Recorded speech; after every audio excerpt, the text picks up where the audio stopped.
ಮಕ್ಕಳನ್ನು ಹೀಗೆಯೇ ಬೆಳೆಸಬೇಕು.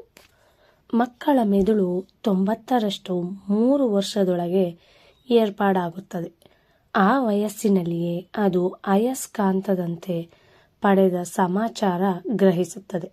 ಭಾಷೆ, ಅಭಿರುಚಿ, ಆಲೋಚನೆ, ವಿಶ್ಲೇಷಕ ನೈಪುಣ್ಯತೆಯಂತಹ ಹಲವು ಲಕ್ಷಣಗಳಿಗೆ ಗಟ್ಟಿ ಬುನಾದಿಯನ್ನು ನಿರ್ಮಿಸುತ್ತದೆ.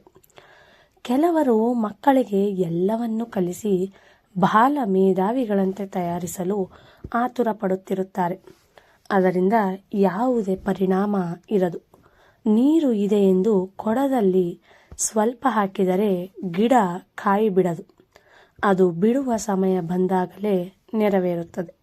ಹಾಗೆಯೇ ಮಕ್ಕಳನ್ನು ನಾವು ಮಾಡಬೇಕಾಗಿದ್ದು ಆ ಪುಟ್ಟ ಮೆದುಳಿಗೆ ಮೇವು ಹಾಕುವುದು. ಕತೆ, ಹಾಡು, ಮಾತುಗಳು, ಆಟಗಳಿಂದ ಮೆದುಳಿಗೆ ಸಾಣೆ ಹಿಡಿಯುವುದು. ಆ ಪುಟ್ಟ ಸಸಿ ದೊಡ್ಡದಾಗಿ ತನ್ನ ಪ್ರತಿಭೆ ಪ್ರದರ್ಶಿಸುವವರೆಗೂ ಕಾದು ನೋಡುವುದು. ಎಲ್ಲದಕ್ಕೂ ಮುಖ್ಯ, ಮಕ್ಕಳು ಹೇಳುವುದು ಹೇಳಬೇಕು. ಅನೇಕ ರೀತಿಯ ಪ್ರಶ್ನೆ ಕೇಳಿ ತಪ್ಪೋ ಸರಿಯೋ ಮಾತನಾಡಲು ಬಿಡಬೇಕು. ಜೊತೆಗಾರರೊಂದಿಗೆ ಆಡಲು ಬಿಡಬೇಕು. ಅದೇ ಸಮಯದಲ್ಲಿ ತಾಯಿ ತಂದೆಯರು ತಮ್ಮ ಸ್ನೇಹಿತರೊಂದಿಗೆ ಮಕ್ಕಳ ಬೆಳೆಸುವಲ್ಲಿ ಅನುಭವಗಳನ್ನು ಹಂಚಿಕೊಳ್ಳಬೇಕು. ಆದರೆ ಹೋಲಿಸಿಕೊಳ್ಳಬಾರದು. ಮಕ್ಕಳೆಲ್ಲರೂ ಯಾರಿಗೆ ಅವರೇ ಪ್ರತ್ಯೇಕ. ಮಕ್ಕಳನ್ನು ರೂಪಿಸುವಲ್ಲಿ ಮಾತುಗಳೇ ಬಹುಮುಖ್ಯವಾದ ಪಾತ್ರವನ್ನು ವಹಿಸುತ್ತವೆ.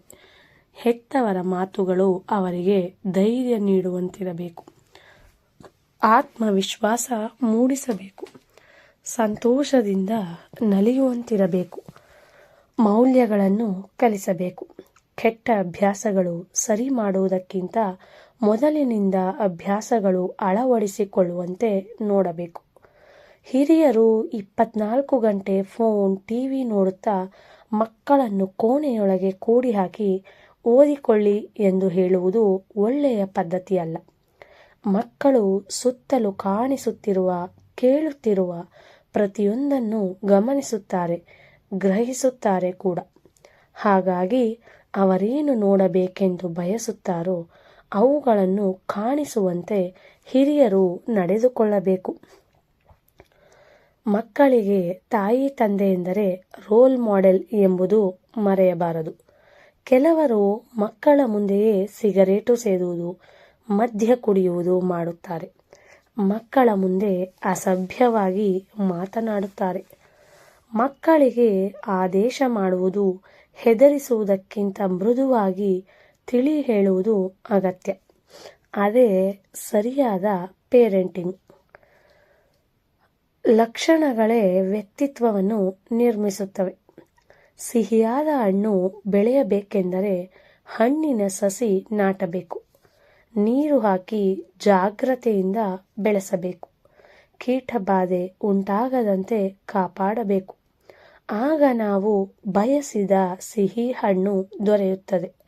ಆ ಗಿಡ ಸ್ವಭಾವವಾದರೆ ಹಣ್ಣು ವ್ಯಕ್ತಿತ್ವ. ಸ್ವಭಾವವೆಂಬುದು ನಾವು ಎಷ್ಟು ಸರಿಯಾಗಿ ಕಾಪಾಡುತ್ತೇವೆಯೋ ಅಷ್ಟೇ ಉತ್ತಮ ವ್ಯಕ್ತಿತ್ವ ರೂಪುಗೊಳ್ಳುತ್ತದೆ. ಪರೀಕ್ಷೆಯಲ್ಲಿ ನಿಮಗೆಷ್ಟು ಮಾರ್ಕ್ಸ್ ಬಂದಿದೆ? ಎಲ್ಲರಿಗಿಂತ ಹೆಚ್ಚು ಯಾರಿಗೆ ಬಂದಿವೆ? ಶಿಕ್ಷಕರು ನಿನಗೆ ಏನು ಹೇಳಿದರು? ದೊಡ್ಡವರಾದ ಮೇಲೆ ಏನಾಗಬೇಕೆಂದುಕೊಂಡಿದ್ದೀಯ? ಸಾಮಾನ್ಯವಾಗಿ ಇಂತಹ ಪ್ರಶ್ನೆಗಳು ಕೇಳದ ತಂದೆ ತಾಯಿಯರೇ ಇಲ್ಲ. ಯಾರಿಗಾದರೂ ಸಹಾಯ ಮಾಡಿದೆಯಾ? ಊಟವನ್ನು ಯಾರೊಂದಿಗಾದರೂ ಹಂಚಿ ತಿಂದಿದ್ದೀಯಾ?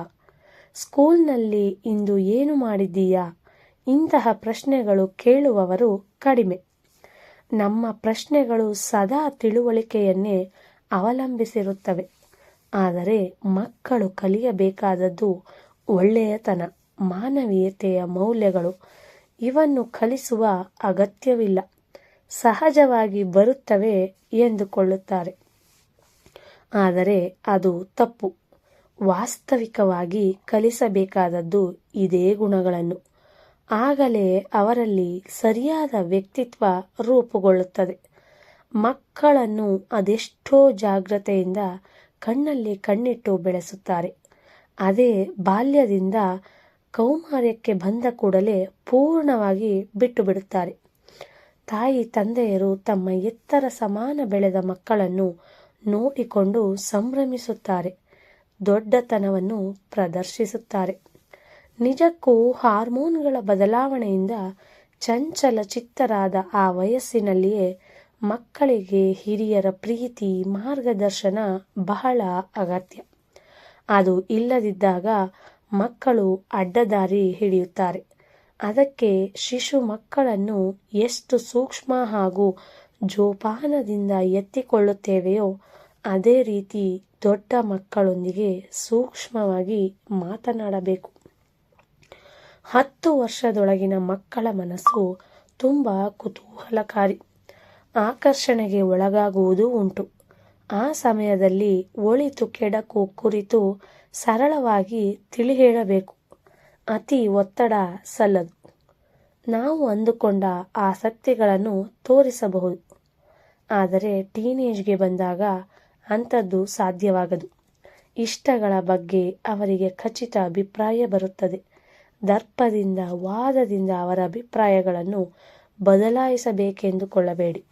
ಎಷ್ಟು ದೊಡ್ಡ ಮಕ್ಕಳಾದರೂ ಅವರಿಗೆ ಪ್ರೀತಿ ಬೇಕು. ಅದನ್ನು ಅಷ್ಟೇ ಸಮೃದ್ಧವಾಗಿ ನೀಡಬೇಕು. ದಿನವೂ ಅವರೊಂದಿಗೆ ಸ್ವಲ್ಪ ಸಮಯ ಕಳೆಯಬೇಕು. ನಿಮ್ಮ ಚಿಕ್ಕಂದಿನ ಅನುಭವಗಳು, ತೆಗೆದುಕೊಂಡ ನಿರ್ಣಯಗಳು, ತಪ್ಪು ಸರಿಗಳನ್ನು ನಿಸ್ಸಂಕೋಚವಾಗಿ ಚರ್ಚಿಸಬೇಕು. ನೀತಿ ಬೋಧನೆಗಳಿಗಿಂತ ಅನುಭವಗಳು ಹೇಳುವ ಪಾಠಗಳು ಮನಸ್ಸಿನಲ್ಲಿ ಅಚ್ಚಳಿಯದೆ ಉಳಿಯುತ್ತವೆ. ಮಕ್ಕಳಲ್ಲಿ ಆಲೋಚನಾ ಶಕ್ತಿ ಹೆಚ್ಚಿಸುತ್ತದೆ, ಉತ್ತಮ ನಾಗರಿಕರನ್ನಾಗಿ ರೂಪಿಸುತ್ತದೆ. ಬಹಳ ಜನ ತಾಯಿ ತಂದೆಯರು ಮಕ್ಕಳ ಜವಾಬ್ದಾರಿ ತಿಳಿದುಕೊಳ್ಳುತ್ತಿಲ್ಲವೆಂದು ಬಾಧೆ ಪಡುತ್ತಿರುತ್ತಾರೆ. ಅವರಿಗೆ ಜವಾಬ್ದಾರಿ ವಹಿಸುವುದು ಹೇಗೆ ಎಂಬುದು ಮೊದಲು ಹಿರಿಯರು ತಿಳಿದುಕೊಳ್ಳಬೇಕು. ಅನುಮಾನ, ಭೀತಿ ಇದಲ್ಲದೆ ಮಕ್ಕಳನ್ನು ನಂಬಿ ಹೊಣೆ ನೀಡಬೇಕು. ತಪ್ಪುಗಳು ಆಗುತ್ತವೆ, ಅವುಗಳಿಂದ ಪಾಠ ಕಲಿಯಲು ಬಿಡಬೇಕು. ಧನ್ಯವಾದಗಳು.